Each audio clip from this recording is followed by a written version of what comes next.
Banyak. Kalau tengah jeruk tu kan makan dah, tapi ni tak tekak kan. Mana ni?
Nama saya Syarila daripada Seri Kembangan. So hari ini saya menghadiri kursus pengawitan dengan Dr. Razali.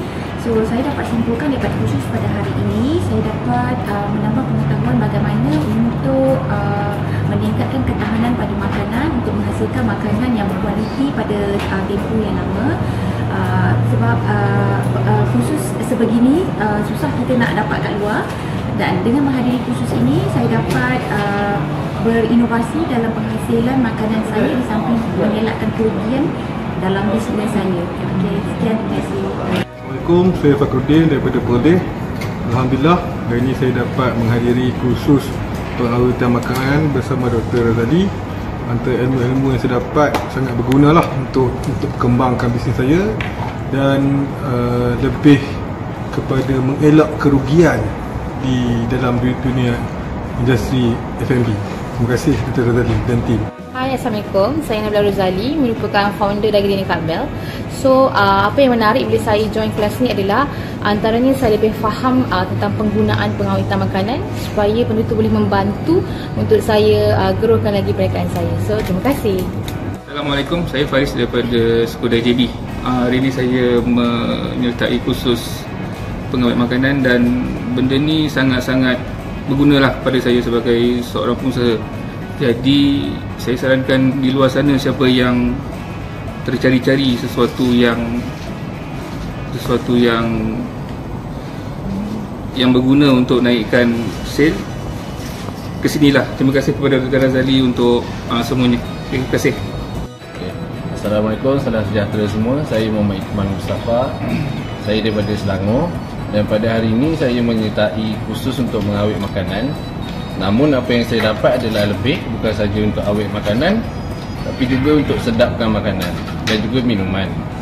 Jadi saya dapat lebih daripada apa yang saya expectkan. So saya harap siapa-siapa di luar sana yang nak menceburi bidang F&B boleh sangat join kursus dengan Dr. Razali untuk menambahkan ilmu dan juga tambahkan lagi skill, dan especially untuk meningkatkan sale. So sekian, terima kasih. Assalamualaikum, saya Puan Sadia dari Selangor. Hal ini saya belajar banyak benda yang boleh meningkatkan saya punya ketahanan produk, dan dari segi rasa, dan boleh yang paling penting untuk kurangkan kerugian dalam bisnes. Memang terbaiklah kursus yang saya jalani bersama Dr. Razali hari ini. Terima kasih.